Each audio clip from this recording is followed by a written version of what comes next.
पहले हमारी कुछ माताएं होंगी जो अपने जमाने में पीसी होंगी हाथ से। देख लो, पहले चक्की का अभाव होता था और हाथ से डोकरिया जो होती ना सास, इतना जाकर राशन रख देती आगे, पहले पीस, इसके बाद फिर उसके बाद और तो रख दे, और अंतिम में बनाने के लिए फिर भी पीस। तो बेचारी 2:30-3 बजे सो के जग जाती।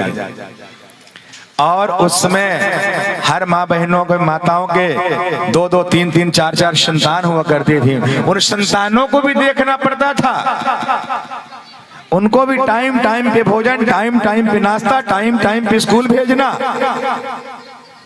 और उसमें भी अपने हाथ से स्वयं पीसती थी, और पीसने के बाद फिर इसके बाद नाश्ता बनाते थे, और नाश्ता बनाने के बाद अपने बड़े बुजुर्गों सबका सेवा करने के बाद स्नान करके भोजन बना करके सबको प्रसन्न रखती थी। अच्छा, आज के जमाने में क्यों भैया, आज के जमाने में जो अगर पीसने के लिए कहे दो तो बहू का कहेंगे, ले तू अपनी लड्डू कमरिया, कहेंगी खुद पीस ले भैया, मुंह दे, हम दे नाए है। कहीं मूसल लेके काटना पड़ जाए तो।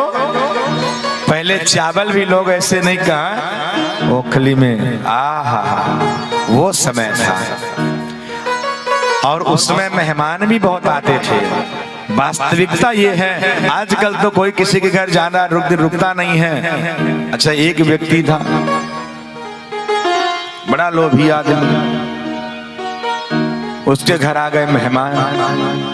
अब मेहमान आ गए, एक टाइम तो भोजन करा दिया, दूसरी टाइम भोजन कराए नहीं,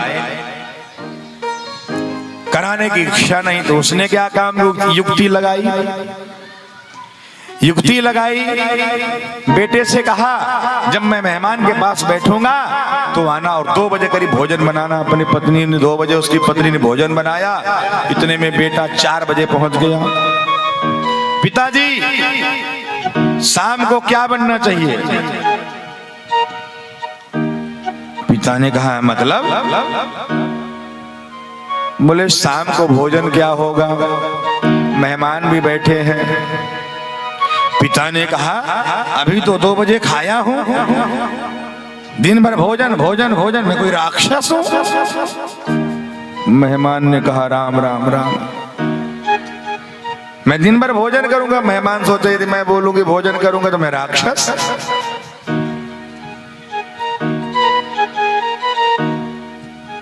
तो बेटे ने कहा, पिताजी कुछ तो बोले ना, हम इंसान हैं, हम कोई राक्षस नहीं है, दिन भर भोजन भोजन भोजन।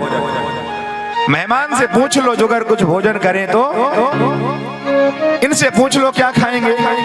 मेहमान ने कहा, हे भगवान, यदि मैं खाऊं तो मैं राक्षस। मेहमान ने कहा, ना है भैया, मोह भोजन ना करनो है। तो ऐसे ऐसे भी वो लोग होते हैं कि टाइम करा रहे, दूसरी टाइम को कोई चक्कर ही नहीं।